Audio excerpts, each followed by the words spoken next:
الحمد لله رب العالمين، والصلاة والسلام على أشرف الأنبياء والمرسلين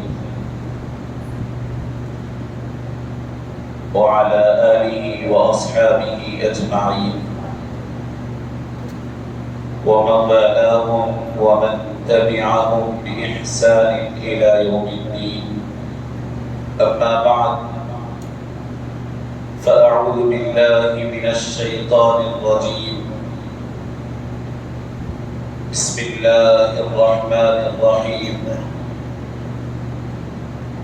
يا أيها الذين آمنوا من يرتد منكم عن دينه فسوف يأتي الله بقوم يحبهم ويحبونه أذلة على المؤمنين أعزة على الكافرين يجاهدون في سبيل الله ولا يخافون لومة لائم.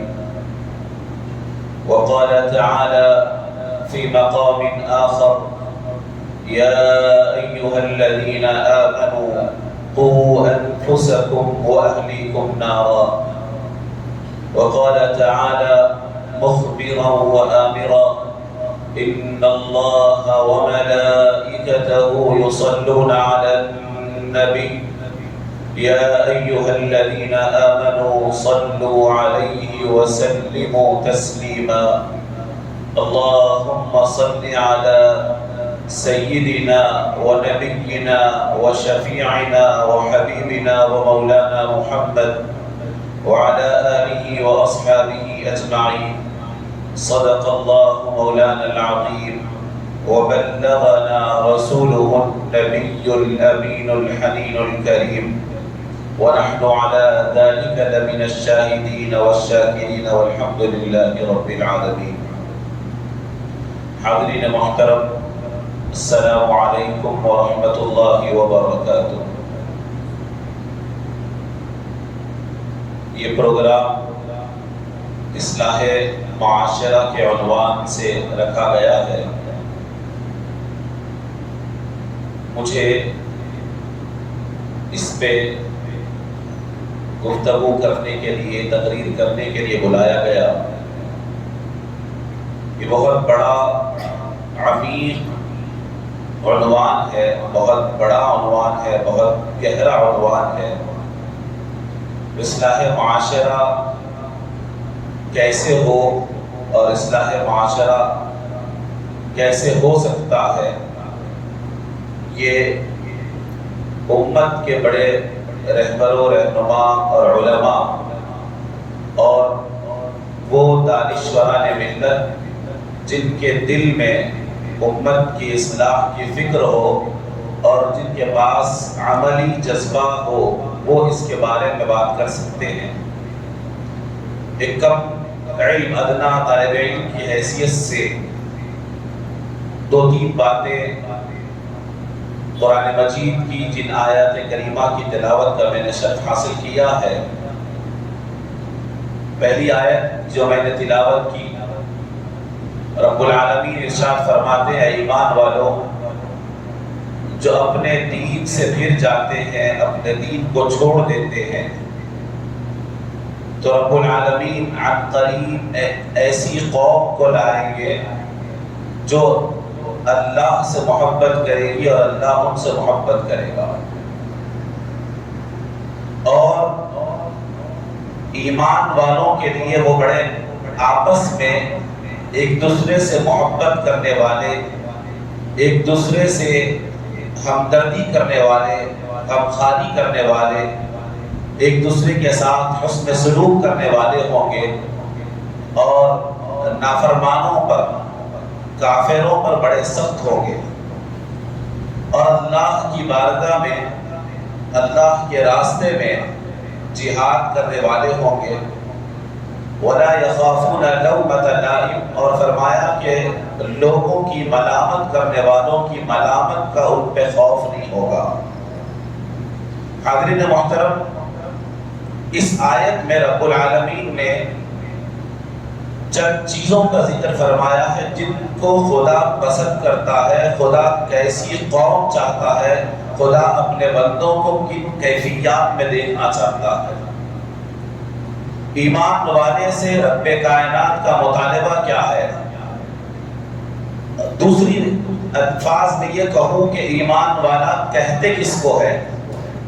خدا نے اس آیت میں فرمایا یحبہم و یحبونا، اس کی سب سے پہلی علامت، سب سے پہلی نشانی کہ وہ رب العالمین سے محبت کرتا ہے اور خدا اس سے محبت کرتا ہے۔ ایمان کی علامتوں میں سے پہلی علامت، جیسے دوسری مقام پر حضور نبی رحمت سیدنا محمد رسول اللہ صلی اللہ علیہ وآلہ وسلم فرماتے ہیں لا یؤمن احدکم حتی یکون احب اللہ ورسولہ مما سواہما، او کما قال علیہ الصلاۃ والسلام۔ فرمایا تم میں کا کوئی شخص اس وقت تک مومن نہیں ہو سکتا جب تک اللہ اس کے رسول کی محبت کائنات میں تمام چیزوں سے زیادہ تمہارے پاس نہ ہو جائے۔ تو سب سے پہلی علامت اللہ کی محبت، اور اللہ ایسے ہی ایمان والوں کو چاہتا ہے جو اللہ سے محبت کرتا۔ اور محبت کی علامت کیا ہے؟ محبت کی نشانی کیا ہے؟ محبت کا مطلب کیا ہے؟ کہ اطاعت و فرما برداری، اللہ کے بتائے ہوئے طریقے پر، اللہ کے احکامات پر، حضور نبی رحمت صلی اللہ علیہ وآلہ وسلم کے بتائے ہوئے طریقے پر عمل کر لے، یہ اس کی محبت کی علامت ہے۔ عزیزان گرامی، اس کے آگے فرمایا اذلۃ علی المؤمنین، مومنین کے درمیان ایثار و قربانی کرنے والے، مومنین کے درمیان غمخواری کرنے والے، مومنین آپس میں ایک دوسرے کے ساتھ مودت، محبت اور رحمت کے ساتھ رہنے والے، یعنی پروردگار ایمان والوں کی صفتوں میں پہلی صفت تو اللہ سے محبت والی فرمایا، اور ساتھ ہی ساتھ دوسری صفت یہ فرمایا کہ ایمان والوں کا مطلب یہ ہے کہ آپس میں محبت ہو، آپس میں ایک دوسرے سے تعلق ہو، آپس میں ایک دوسرے سے بھائی چارگی ہو۔ رسول رحمت صلی اللہ علیہ وآلہ وسلم ارشاد فرماتے ہیں لا یؤمن احدکم حتی یحب لأخیہ ما یحب لنفسہ، تم اس وقت تک مومن نہیں ہو سکتے جب تک کہ اپنے لیے جو پسند کرتے ہو اپنے بھائی مومن کے لیے وہی بات پسند کرے۔ ایمان کی علامتوں میں سے یہ علامت فرمایا کہ اپنے آپ کو اللہ سے محبت والے بناؤ، تو یہ ایمان کی علامت ہے۔ ایمان کی دوسری علامت یہ ہے کہ تم ایمان والے ہو تو مطلب یہ ہے کہ تم اپنے محلے والوں سے محبت کرو، تم ایمان والے ہو تو اس کا مطلب یہ ہے کہ اپنے رشتہ داروں سے محبت کرو۔ ایمان والے ہیں تو مطلب یہ ہے کہ ایمان والا چاہے مشرق میں ہو چاہے مغرب میں ہو، ایمان والا ہو تو اس کی تکلیف پہ تڑپ جائے، اس کی تکلیف پہ تمہارا دل تڑپ اٹھے تو تمہارے ایمان کی علامت ہے۔ نبی رحمت صلی اللہ علیہ وآلہ وسلم ارشاد فرماتے ہیں المؤمنون كرجل واحد ان اشتكى عينه ان اشتكى كله ان اشتكى عينه ان اشتكى رأسه ان اشتكى كله۔ فرمایا ایمان والے ایک جسم واحد کی طرح ہے، جب کسی انسان کا جسم ایک آنکھ میں درد ہوتا ہے تو سارا جسم بے چین ہو جاتا ہے۔ آنکھ میں درد ہو رہا ہے تو آپ کہیں گے کہ میرا اتنا بڑا جسم ہے، 70 سے 80 کلو کا ہے، صرف ایک آنکھ میں درد ہو رہا ہے، مجھے اس سے کیا مطلب ہے، میں سو جاؤں تو یہ ناممکن ہے۔ آنکھ کا درد آپ کے سارے جسم کو بے چین کر دیتا ہے، سونے نہیں دیتا۔ سر کا درد سارے جسم کو بے چین کر دیتا ہے، سونے نہیں دیتا۔ تو نبی رحمت صلی اللہ علیہ وسلم ارشاد فرماتے ہیں ایمان والوں اپنے سینے میں وہ دل پیدا کرو کہ تمہاری امت کا کوئی فرد دنیا کے کسی کونے کے اندر تڑپ رہا ہے، کسی کونے میں بے چین ہے، کسی بھی اعتبار سے پریشان ہے، کسی بھی کیفیت سے پریشان ہے، تو اس کی تڑپ، اس کی بے چینی، اس کی پریشانی کو اپنی پریشانی بن کر کھڑے ہو جاؤ، اس کی پریشانی میں لگ جاؤ، اس کی پریشانی دور کونے میں لگ جاؤ تو اللہ تمہاری پریشانی دور کر دے گا اور تمہاری مدد کرے گا۔ فرمایا عزیزان گرامی، اس کے بعد پھر آگے فرماتے ہیں اذلۃ علی المؤمنین اعزۃ علی الکافرین۔ حاضرین محترم، یقیناً اس آیت کے اندر کافر کا ذکر کیا گیا ہے، لفظ کافر کا استعمال کیا گیا ہے، لیکن قرآن مجید میں بے شمار مقامات پر کافر کا لفظ صرف اس کافر کے لیے استعمال نہیں کیا جاتا جو کلمے کا انکار کرتا ہے، یا صرف اس کافر کے لیے استعمال نہیں کیا جاتا جو صرف خدا کا انکار کرتا ہے، لیکن بعض مقامات پر کافر کا مطلب نافرمانوں کا مطلب بھی ہے۔ اللہ سے نافرمانی کرنے والوں کو بھی اللہ نے کفر کا لفظ استعمال کیا ہے۔ تو ایسے لوگ جو چاہے آپ کے قریبی رشتہ داروں میں ہو، اپنی اولاد میں ہو یا اپنے پڑوس میں ہو، جو اللہ کی نافرمانی کرتے ہیں، جو اللہ کے دین سے پھرے ہوئے ہیں، جو اللہ کی بتائی ہوئی شریعت کو چھوڑے ہوئے ہیں، تو ان کے ساتھ اپنے تعلقات کو توڑے، ان کے ساتھ اپنے رشتوں کو توڑے۔ آج ہمارے رشتے مال کی بنیاد پر ہے، آج ہمارے رشتے دنیاوی مقامات اور مرتبت کے اعتبار سے ہے، آج ہمارے رشتے کوئی دنیا میں کس لیول پر ہے اس کو دیکھ کر اس کے ساتھ رشتوں کو باندھا جاتا ہے، دیکھا جاتا ہے، لیکن ایمان والے کی علامت ہے کہ محبت اس سے کرتا ہے جو اللہ والا ہوتا ہے، جو سجدے کرتا ہے۔ فرمایا ایمان والا وہ ہے جسے دیکھ کے اللہ یاد آ جائے، حضور کا امتی وہ ہے جسے دیکھ کر رسول پاک یاد آ جائے۔ اگر ایمان والے کو دیکھ کے خدا یاد نہیں آتا تو وہ ایمان والا کہلانے کے لائق نہیں ہے۔ جو امتی کو دیکھ کر رسول یاد نہ آئے، رسول کی سنتیں یاد نہ آئے، سرکار کی تربیت یاد نہ آئے، تو وہ امتی کہلانے کے لائق نہیں ہے۔ تو عزیزان گرامی، بات کیا ہے؟ ایک طرف یزید ہے، ایک طرف سیدنا امام حسین رضی اللہ تعالی عنہ ہے۔ سیدنا امام حسین رضی اللہ تعالی عنہ لا الہ الا اللہ محمد الرسول اللہ کی تعلیمات دینے والے اور وہی کلمہ پڑھنے والے۔ اور یزید کا کلمہ کیا تھا؟ وہ بھی لا الہ الا اللہ محمد الرسول اللہ پڑھتا تھا۔ اس کا کلمہ کوئی دوسرا نہیں تھا، وہ کوئی اور کلمہ نہیں پڑھتا تھا، اس کا خدا کوئی اور نہیں تھا، وہ کسی اور رسول کو اپنا رسول نہیں مانتا تھا، وہ بھی کلمہ لا الہ الا اللہ محمد الرسول اللہ پڑھتا تھا۔ سیدنا امام حسین بھی لا الہ الا اللہ محمد الرسول اللہ ہی پڑھے تھے، لیکن دونوں میں اختلاف کی وجہ کیا بنی تھی؟ تو یزید کلمہ پڑھنے کے باوجود گناہگار تھا، کلمہ پڑھنے کے باوجود شریعت کو توڑتا تھا، کلمہ پڑھنے کے باوجود اس کے گھر کے اندر ناچنے گانے والی عورتیں ناچتی تھی، شراب پیتا تھا، سود خور تھا، گناہوں میں ملوث تھا۔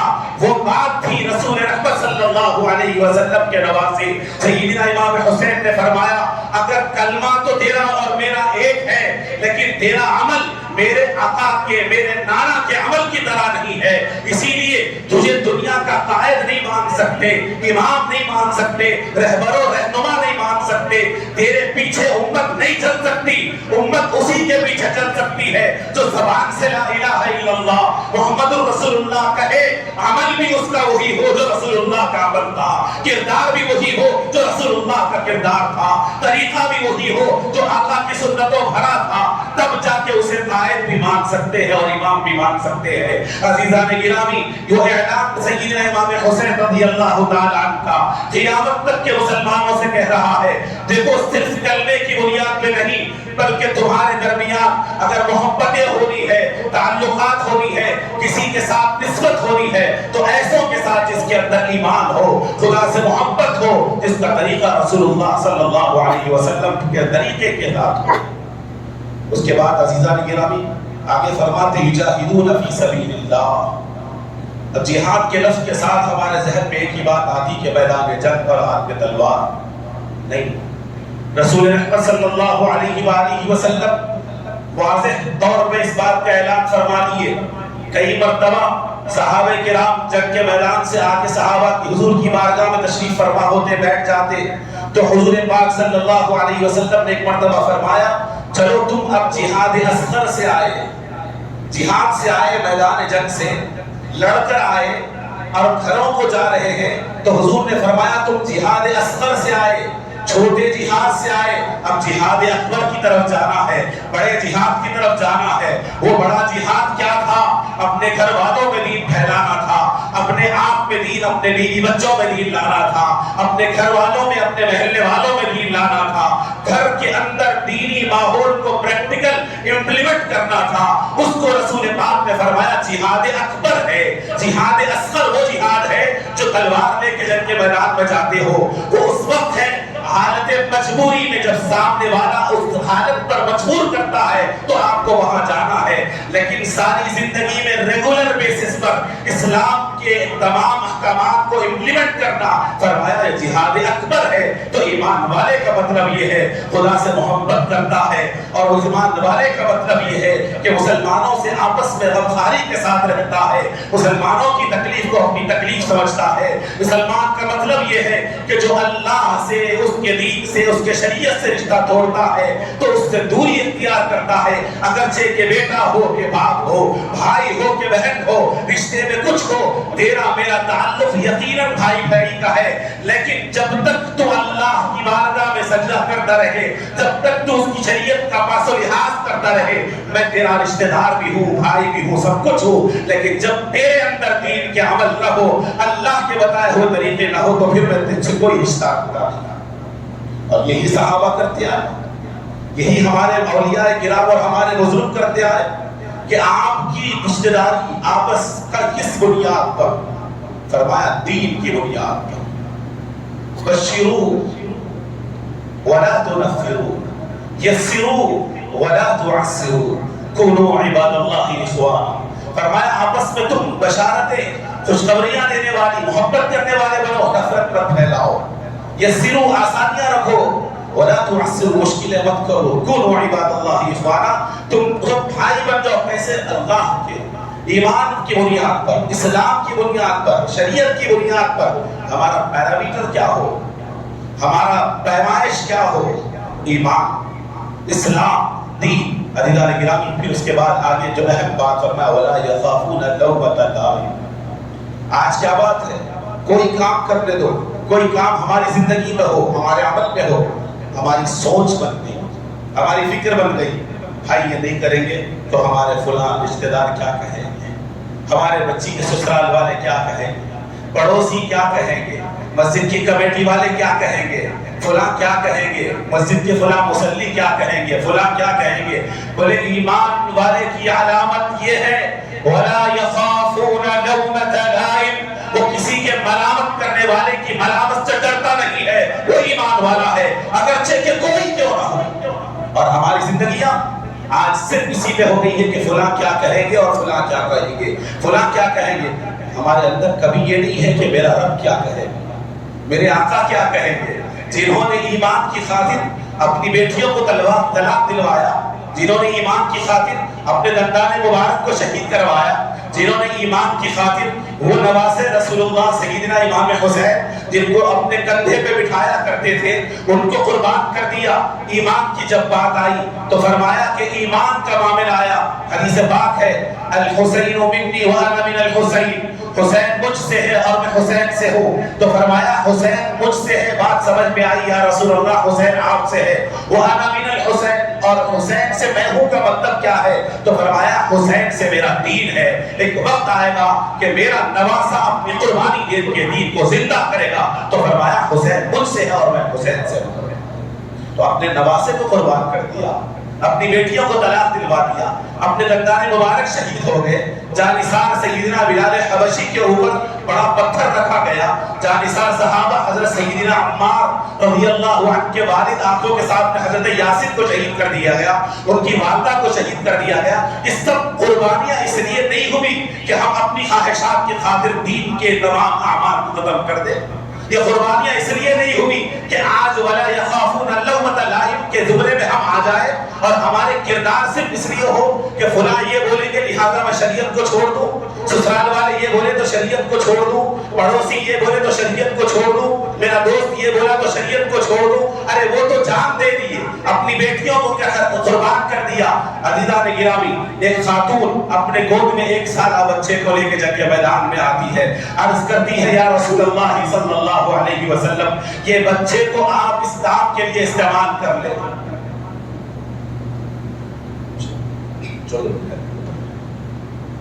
جنگ کے لیے استعمال کر لیں۔ جنگ کے میدانوں میں اعلان ہوتا تھا، جنگ سے پہلے حضور اعلان فرماتے تھے کبھی اسلام کو مال کی ضرورت ہوتی، کبھی اسلام کو افراد کی ضرورت ہوتی، لوگوں کی ضرورت ہوتی۔ جب افراد کی ضرورت تھی اس وقت افراد آئے، آگے بڑھے۔ مال کی ضرورت تھی تو مال کو لایا گیا۔ تو جب افراد کی ضرورت پڑی، لوگوں کی ضرورت پڑی، لوگ کم تھے، تو حضور نے افراد کے لیے اعلان فرمایا کہ افراد بہت کم ہے، اپنے اپنے گھروں سے مرد حضرات کو جو جو تمہارے پاس مرد ہے خواتین بھیجا دو، اپنے بھائیوں کو، اپنے شوہروں کو، اپنے بیٹوں کو، سب کو بھیجا دو، اپنے باپوں کو۔ ایک خاتون 1 سال کے بچے کو لے کے سامنے آ گئی، عرض کرنے لگی یا رسول اللہ صلی اللہ علیہ وسلم میرے یہ بچے کو آپ لے لیں۔ آقا نے فرمایا 1 سال کے بچے کو لے کے کیا کروں؟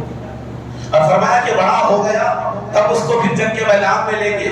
وہ ماں تھی، اس کا خیال کیا تھا، اس کا تصور کیا تھا، ہم سب مل کے قربان جائے اس کی کیفیت پر۔ فرماتی یا رسول اللہ جب تک یہ جوان ہو اگر دین کو افراد کی ضرورت نہ رہے اس وقت تو پھر میرا بیٹا کام نہ آئے گا، میں کام نہ آؤں گی اور میں محروم ہو جاؤں گی۔ اس لیے بچے کو قبول کر لے۔ حضور نے پھر کہا کہ 1 سالہ بچے کو جنگ کے میدان میں کیسے استعمال کیا جا سکتا؟ عزیزان گرامی آج ہم ہیلے تلاش کرتے ہیں، بہانے بناتے ہیں کہ ہم کس طریقے سے فلاں یہ بول دیا تو اسلام میں اس کی اجازت ہے، اس کی اجازت ہے۔ وہ ماں بہانہ بنا رہی ہے۔ کس کا بہانہ؟ بیٹے کو کٹوانے کا بہانہ، بیٹے کی شہادت کا بہانہ، اسلام میں اپنے 1 سالہ لخت جگر کو قربان کرنے کا بہانہ۔ عرض کرتی ہے یا رسول اللہ جنگ کے میدان میں ایسے صحابہ ہوں گے جن کے ہاتھ میں ایک تلوار ہوگی، دوسرے ہاتھ میں ڈھال ہوگی۔ ایسے بھی صحابہ ہیں جن کے ہاتھ میں تلوار تو ہے لیکن ڈھال نہیں ہے۔ دشمن وار کرے گا تو ڈھال نہ ہونے کی وجہ سے وہ کہیں شہید نہ ہو جائے۔ میرے 1 سالہ بچے کو ان کے ہاتھ میں ڈھال بنا کے باندھ دے تاکہ دشمن کا وار پڑے تو میرا بچہ اس ڈھال سے رکا دے اور یہ کافر کی گردن اڑا دے۔ اس طریقے سے اسلام کو سربلندی ہوگی۔ عزیزان گرامی وہ مائیں تھی جن کی کیفیت تھی کہ بچہ 1 سال کا ہو تب بھی اسلام کے لیے استعمال کر لیا جائے، بچہ 12 سال کا ہو تب بھی استعمال کر لیا جائے، چاہے کوئی عمر کا ہو، عورت ہو کہ مرد ہو، بچہ ہو کہ بوڑھا ہو، اسلام کے لیے تیار تھے۔ تو وہ معاملہ تھا، وہ قربانیاں تھی جو اسلام آج ہم تک پہنچا اور ہم اپنے آپ کو مسلمان کہلوانے کے لائق ہیں۔ اور عزیزان گرامی آج ہم صرف اور صرف ان کی باتوں پر ولا یخافون لومۃ لائم، کوئی کچھ بول دیا، یہ کہہ دیا، ہم اسلام چھوڑنے کو تیار، شریعت پہ عمل کرنا چھوڑنے کو تیار۔ بہرحال عزیزان گرامی جب تک اپنے آپ میں تبدیلی، اپنے آپ میں چینجز پریکٹیکل لائف میں نہ آئے، یقین جانیے تبدیلی آنے والی نہیں۔ کسی شاعر نے بڑے اچھے انداز میں کہا میری زندگی کا مقصد تیری دین کی سرفرازی، میری زندگی کا مقصد تیرے دین کی سرفرازی، میں اسی لیے مسلمان، میں اسی لیے نمازی۔ یہ فکر آج ہر ایک کے اندر ہونا چاہیے۔ میں زندہ ہوں تو صرف اسی لیے کہ میری ذات سے رب تیرے دین کی سرفرازی ہو جائے۔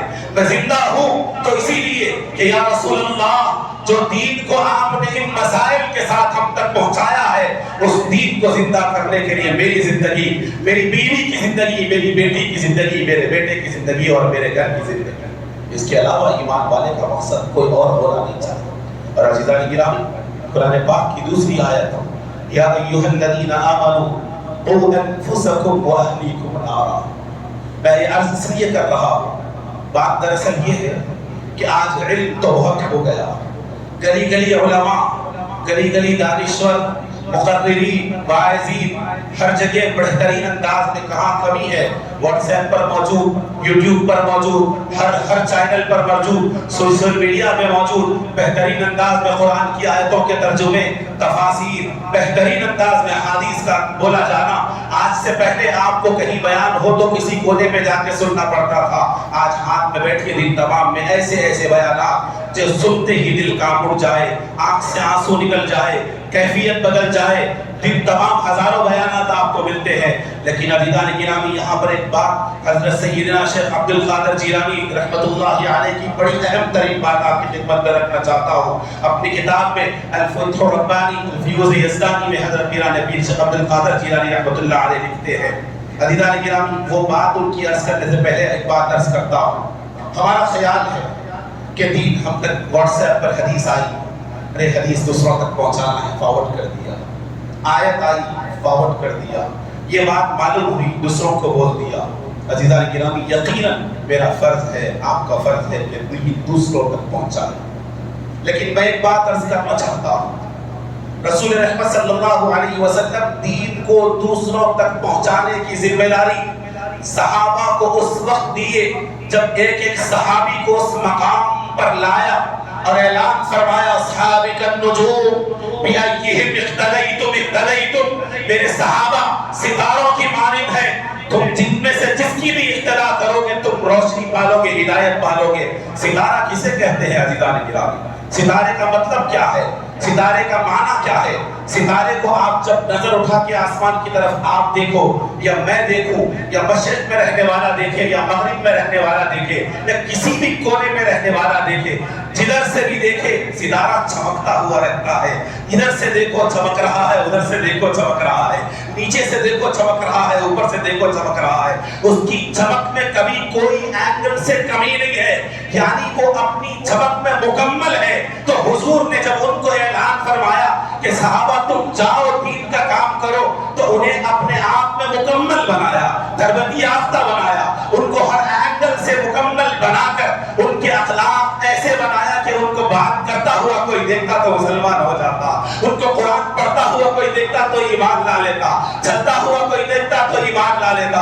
مکمل انداز میں ان کو کامل تربیت دے کر فرمایا جاؤ اب جو دین میں لایا ہوا تم دوسروں تک پہنچاؤ۔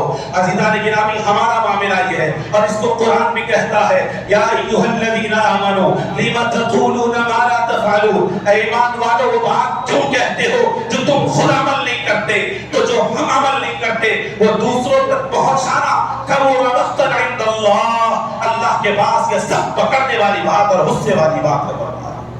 تو اللہ فرماتا ہے، تو اس یہاں عرض یہ کرنا چاہتا ہوں، شیخ عبد القادر جیلانی رحمۃ اللہ علیہ اپنی کتاب فتح الربانی فی الدیزدانی میں لکھتے ہیں کہ سن، رب سے تیرے بارے میں سوال کرے گا، تیرے پڑوسی کے بارے میں نہیں پوچھے گا، تیرے بچوں کے بارے میں نہیں پوچھے گا، تیری بیوی کے بارے میں نہیں پوچھے گا، پہلے اپنے آپ کا اور اپنے نفس کے بارے میں سوال کیا جائے گا۔ اسی لیے قرآن کیا کہتا ہے؟ قوا انفسکم، اپنے آپ کو دوزخ کی آگ سے بچاؤ، واہلیکم، پہلے دوسروں کو بچاؤ نہیں، پہلے بیوی کو تربیت کرو نہیں، پہلے بیٹے کو تربیت کرو نہیں، پہلے پڑوسی کو تربیت کرو نہیں، بولے انفسکم، اپنے آپ کو دوزخ سے بچاؤ۔ مطلب دوزخ سے بچنے کے لائق ہو گئے؟ ہمارا عمل ایسا ہے کہ ہم دوزخ میں جانے سے بچ سکتے ہیں؟ ہمارا عمل ایسا ہے کہ ہم جنت کے لائق ہو گئے؟ تو یاد رکھیے قرآن کی تفسیر عرض کر رہا ہوں، جب کوئی بندہ قوا انفسکم میں آ گیا کہ وہ خود اس لائق ہوا کہ اب وہ دوزخ میں نہیں جائے گا، تو اب اس کو زبان سے تبلیغ کرنے کی ضرورت نہیں ہے، اب اس کو زبان سے بولنے کی ضرورت نہیں ہے، اس کو دیکھ کر خود بخود اس کی بیوی بعمل ہو جائے گی، وہ بیوی اور باپ اور اماں کو دیکھ کے اس کی اولاد بعمل ہو جائے گی، وہ گھرانہ جس محلے میں رہے گا وہ گھرانے کو دیکھ کے محلہ بعمل ہو جائے گا۔ تو یہ کیفیت ہے، آج معاملہ یہ ہے، کیفیت یہ ہے، ہر ایک ہم میں کا، ہر ایک چھوٹا بچہ آپ دیکھ لیجیے، 12 سے 15 سال کی عمر ہے، 13 سے 14 سال کی عمر ہے، بہترین اپنے آپ کو دوسروں کو نصیحت کرنے والا، دوسروں کی تربیت، چھوٹی سی بات معلوم ہے میرے کو، آپ جانتے ہیں، اور پھر فوراً اس کے پیچھے 4 بات۔ تو یہ جو کیفیت ہے، یہ کیفیت کو بچوں میں کہاں سے آ رہی؟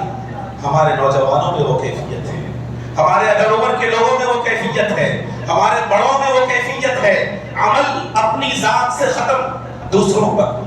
کوئی حدیث نماز میں بیٹھ کے مسجد میں بیٹھے خطیب صاحب جمعہ میں حدیث پاک سنائے کہ یہ عمل اللہ کو ناراض کرنے والا ہے، اس وقت خیال یہ نہیں آتا کہ یہ برائی میرے میں ہے، پلٹ کے بازو والے کو دیکھ کے مسکراتے ہیں، ہمارے میرا خاندان والوں میں یہ ہے نا، نعوذ باللہ من ذالک۔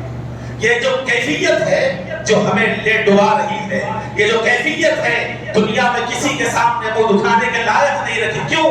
اسلام ہی وہ واحد پریکٹیکل مذہب ہے جو فرمایا تم باعمل بنو، تمہاری نسل باعمل بنے، تمہارے کردار اچھے ہو تو تمہارے دیکھ کے لوگ کردار اچھے کریں گے۔ لیکن ہمارا معاملہ صرف زبانی جمع خرچ، جلسوں کی حد تک، یا پھر آج تو جلسے بھی کم، واٹس ایپ کی حد تک، بس بنا دیا اور بھیج دیا، نہیں عزیزان کرام، باعمل رسول رحمت صلی اللہ علیہ وسلم، قرآن پاک کی آیت نازل ہوئی لن تنالوا البر حتى تنفقوا مما تحبون، تو اس وقت تک نیکی کو نہیں پہنچ سکتے جب تک کہ اپنی محبت بھرا مال اللہ کی راہ میں خرچ کر دو۔ آیت نازل ہوئی، صحابی رسول کھڑے ہو گئے، عرض فوراً کہنے لگے یا رسول اللہ صلی اللہ علیہ وسلم میرا ایک باغ ہے جو بہت زیادہ مجھے پسند ہے، اور پھر ہمارے پاس کوئی پسندیدہ چیز ہے تو اس کے پیرامیٹرز ڈیفرنٹ ہوتے ہیں، ان کی محبت کے پیرامیٹر ڈیفرنٹ ہیں۔ بولے باغ ہے بہت پسندیدہ ہے، پسندیدہ اس لیے ہے کہ اس کے اندر آپ تشریف لاتے ہیں یا رسول اللہ، پسندیدہ اس لیے ہے کہ اس کے اندر ایک میٹھے پانی کا چشمہ ہے جہاں پر آپ پانی پیتے ہیں، آپ کو وہ پسند ہے، اس وجہ سے وہ باغ مجھے پسند ہے۔ صحابہ کی یہ شان نہیں ہے کہ ان کو پراپرٹیز پسند تھے ہوں گے، صحابہ کی یہ شان نہیں کہ ان کو دنیا کی چیزیں پسند ہے یا باغ پسند ہے یا فارم ہاؤسز پسند ہے، ان کے پاس تو پسند اور ناپسند صرف دو ہی چیز، اللہ اس کے رسول، ان کی مرضی۔ تو فوراً کھڑے ہو کے کہہ رہے ہیں یا رسول اللہ میں اس کو نکال دینا چاہتا ہوں، کیوں کہ آیت نازل ہوئی کہ اس وقت تک تم نیکی کو نہیں پہنچ سکتے جب تک اپنا محبت بھرا مال اللہ کی راہ میں نہ خرچ کر دو، میں یہ باغ کو اللہ کی راہ میں نکالنا چاہتا ہوں۔ تو صحابہ کا معاملہ یہ تھا کہ فوراً آیت نازل ہوئی عمل ہو جاتا، اور دو کیفیت کی وجہ سے ہمارے پر بھی بعض مقامات پر وہ حق ہوا، آیت نازل ہوئی یا ایھا الذین آمنوا اتقوا اللہ حق تقاتہ، اے ایمان والو اللہ سے ڈرو جیسے ڈرنے کا حق ہے۔ صحابہ رونے لگ گئے، کھڑے ہو گئے، کانپنے لگ گئے، اللہ کے رسول جیسا حق ہے ویسا کیسا ڈریں گے؟ بے چینی ہو گئی، اب بیٹھتے نہیں، کسی کو نیند نہیں آتی، کسی کو کھانا نہیں کھایا جاتا، سکون نہیں ہے، کیوں؟ اللہ کا حکم ہے جیسے ڈرنے کا حق ہے ویسا ڈرو۔ اب وہ کیفیت کے مالک تم سے ڈرنے کا حق کون ادا کر سکے گا ہم میں؟ اب جب صحابہ کی بے چینی، ان کا رونا، ان کا تڑپنا، وہ کیفیت رب کائنات جب دیکھے تو فوراً فرمایا فاتقوا اللہ ما استطعتم، تمہاری جتنی استطاعت ہے اتنا ڈر لو، تمہاری کیپیسٹی کے حساب سے ڈر لو، ٹھیک ہے؟ میرے ڈرنے کے حق کے اعتبار سے ڈرنے کی بات آتے ہی بے چین ہو گئے۔ تو یہ کیفیت ایمان ان کا تھا، یہ لیول ان کے ایمان کا تھا۔ عزیزان گرامی، بہرحال عرض کرنا یہ ہے کہ ہمارے اندر تبدیلی اس اعتبار سے ہو کہ آج آپ میں اصلاح معاشرہ کے عنوان سے یہاں بیٹھے ہیں، تو اب ہم میں ہر ایک کا خیال یہ ہے کہ بات ہو تو یقیناً ہمارے فلاں محلے میں فلاں نے ایسا کیا، ہمارے رشتہ داروں میں فلاں نے فلاں ایسا کیا، ملک میں، پوری ورلڈ میں فلاں ملک میں ایسا ہو رہا ہے، ہندوستان کے فلاں شہر میں ایسا ہو رہا ہے۔ نہیں، یہ چیزوں کو ذہن سے نکال دیں، یہ دیکھیں کہ میرے اندر اللہ کو راضی کرنے والے اعمال کتنے ہیں اور مجھ میں اللہ کو ناراض کرنے والے اعمال کتنے ہیں۔ یہ ہے اصلاح معاشرہ، جو اپنی ذات سے شروع، اصلاح معاشرہ اپنے آپ سے شروع۔ تو جب ہم اس میں عزم کر لیں، ارادہ کر لیں کہ کوئی عمل مجھ سے ایسا نہ ہو، کوئی کردار مجھ سے ایسا نہ ہو کہ جس سے میرا رب ناراض ہو جائے، یہ کیفیت آپ کے اندر آ گئی یا یہ سوچ آپ کے اندر آ گئی، صبح و شام اللہ سے کنیکٹ آپ ہو گئے، آپ سے تعلق ہو گئے۔ عزیزان گرامی، میں عرض کرنا چاہتا ہوں، آپ اور میں یعنی ایمان والا کون ہے؟ ہم کو پتا نہیں ہے کہ ہمارا مقام کیا ہے، ہمارا مرتبہ کیا ہے، ہمارا لیول کیا ہے۔ ایک مثال دے کر میں اپنی بات کو ختم کر دیتا ہوں۔ ہمارا مقام، ہمارا مرتبہ ہم نے پہچانا نہیں۔ اللہ نے قرآن پاک میں بڑی تفصیل ہے، اس کی اشارت فرمایا وَإِذْ قَالَ رَبُّكَ لِلْمَلَائِكَةِ إِنِّي جَاعِلٌ فِي الْأَرْضِ خَلِيفَةً، ارے اللہ اپنا اسسٹنٹ بنا کے مجھے اور آپ کو بھیجایا، اپنا جو ہے نائب بنا کے مجھے اور آپ کو بھیجایا۔ کیا مطلب ہے اس کا؟ مالک جو چاہتا ہے وہ اترے گا نہیں زمین پہ، کیونکہ اس کا قانون نہیں ہے۔ چاہتا تو کچھ بھی کر سکتا تھا، لیکن قانون یہ بنایا کہ میں تو نہیں جاؤں گا لیکن میرے نائب کو بھیجاؤں گا۔ کس لیے بھیجاؤں گا؟ کہ ساری بھٹکی ہوئی انسانیت کو میرا نائب جائے گا، میرا اسسٹنٹ جائے گا، میرا رہبر و رہنما جائے گا، تو دیکھ کر ساری کائنات اس کو میری طرف آئے۔ عزیزان گرامی، آپ کے گھر میں، میرے گھر میں وائی فائی ڈیوائس لگی ہوئی ہے، موبائل میں آپ کے پاس نیٹ نہیں ہے، سم کارڈ نہیں ہے، لیکن آپ جس علاقے میں گئے وہاں اگر وائی فائی ڈیوائس لگی ہوئی ہے جہاں کرنٹ نیٹ لگا ہوا ہے، آپ جیسے ہی اس علاقے میں انٹر ہو جائے آپ کے پاس اوپر بتاتا ہے یہاں وائی فائی ہے، اس کا ایک انڈیکیشن نظر آنے لگ جاتا ہے۔ آپ جب اس کو کلک کرتے ہیں تو آپ سے پوچھتا ہے پاسورڈ، جیسے پاسورڈ انٹر کیے آپ کا فون نیٹ سے کنیکٹ ہو گیا۔ اب نیٹ سے کنیکٹ ہوا تو امریکہ سے بھی کالز آنے لگ گئے، لندن سے بھی میسیجز آنے لگ گئے، سعودی عرب سے بھی آنے لگ گئے۔ بازو آپ کی بیوی بیٹھی کچھ بھیجا رہی ہے تو کنیکٹ نہیں تھا، تو وہاں سے بازو بیٹھے تب بھی نہیں آ رہا تھا، کیوں؟ نیٹ کا کنیکشن نہیں تھا۔ اور پھر وہ ڈیوائس ہے، کسی میں 10 پورٹ کا ہے، کسی میں 12 پورٹ کا ہے، کسی میں 14 پورٹ کا ہے، تو 14 وائر نکل کے 14 سسٹمز کو کنیکٹ ہو رہے ہیں۔ ایک ڈیوائس ہے 20 پورٹ کا ہے تو 20 سسٹم کو کنیکٹ ہو رہے ہیں، یہ وائر سے کنیکٹ ہو رہے ہیں۔ اور پھر اس کے علاوہ بغیر وائر کے وائی فائی پاسورڈ سے کنیکٹ ہو رہا، کتنا؟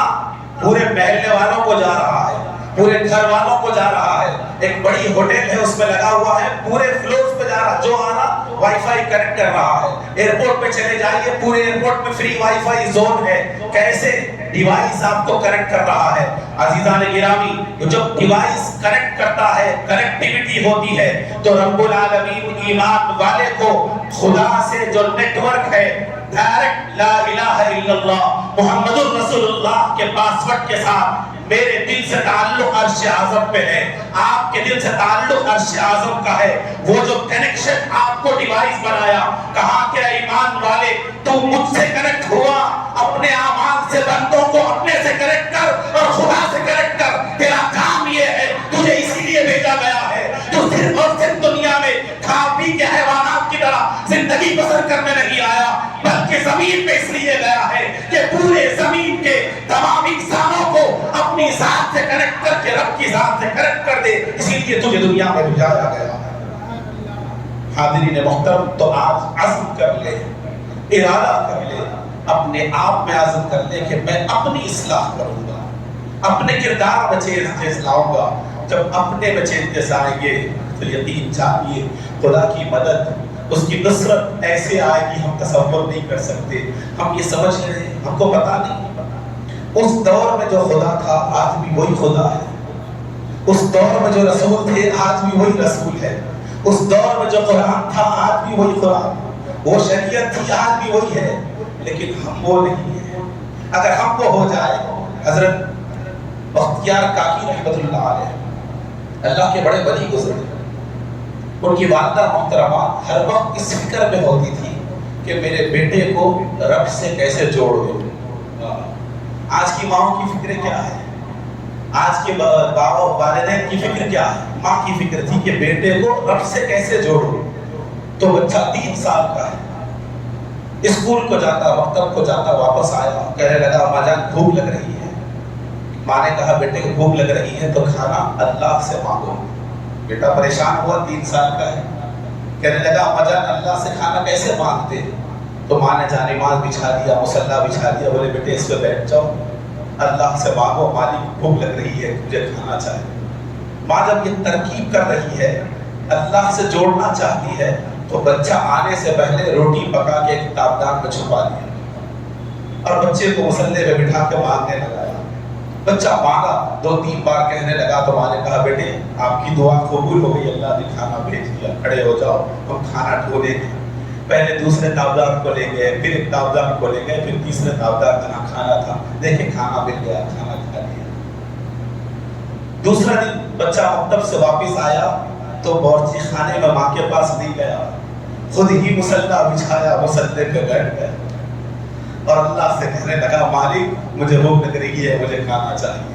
ماں پہلے سے کھانے کا انتظام کر کے رکھی ہے اور دعا مانگا، مصلی لپٹا، وہاں ڈھونڈا، تیسری جگہ اسے کھانا مل گیا، وہ کھانا کھا لیا۔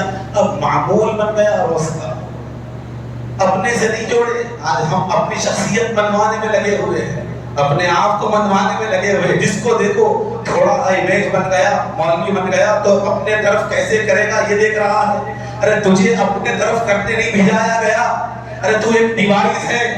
جس دن نل خراب ہو گیا، ٹانکی میں سے نل میں سے زنگ آنے لگا تو نل اکھاڑ کے پھینک کے نیا نل لگا دیتے ہیں، کیونکہ پانی تو صاف ہے، نل خراب ہوا ہے، رب تو وہی ہے، تیری نیت خراب ہوگی۔ فَسَوْفَ يَأْتِي اللَّهُ بِقَوْمٍ يُحِبُّهُمْ وَيُحِبُّونَهُ، ایسی قوم کو رب لائے گا، فرمایا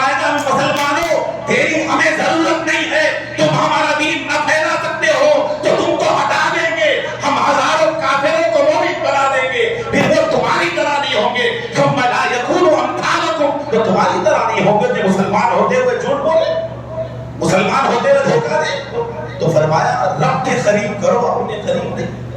آج ہم اپنے قریب کرنے میں لگے ہوئے ہیں۔ تو بہرحال بچہ اٹھا، کھانا لیا، روز کا معمول بن گیا۔ ایک دن محلے میں جنازہ ہوا، ماں جنازے میں چلے گئی، وہاں اتنی مصروف ہوئی کہ ذہن سے نکل گیا، بچے کے اسکول سے گھر آنے کا وقت ہو گیا۔ اچانک یاد آیا، وہاں سے تیز تیز دوڑتی ہوئی گھر آ رہی ہے، دل رب سے جڑا ہوا ہے۔ جو ماں بیٹے کا دل رب سے جڑانا چاہتی ہے، اس ماں کے دل کا کیا عالم ہوگا، اس کی کیا کیفیت ہوگی۔ وہ دل رب سے جوڑ لی اور دل رستہ تمام چل رہی ہے، قدم لڑکھڑا رہے ہیں، پیر میں پیر آ رہا ہے اور دل اور زبان سے رب کو پکار رہی ہے۔ عرض کرتی ہے مالک صرف تجھے جوڑنے کے لیے، تجھ سے جوڑنے کے لیے، تیرا بنانے کے لیے میں نے یہ ترکیب اختیار کی تھی۔ آج میرا بیٹا گھر آیا ہوگا، اسے روٹی نہ ملی تو پھر اس کی جو کیفیت تھی وہ کیفیت ٹوٹ جائے گی۔ مالک تو کرم کر دے، دعا کرتے ہوئے گھر پہنچی، کیا دیکھی کہ بچہ سو رہا ہے۔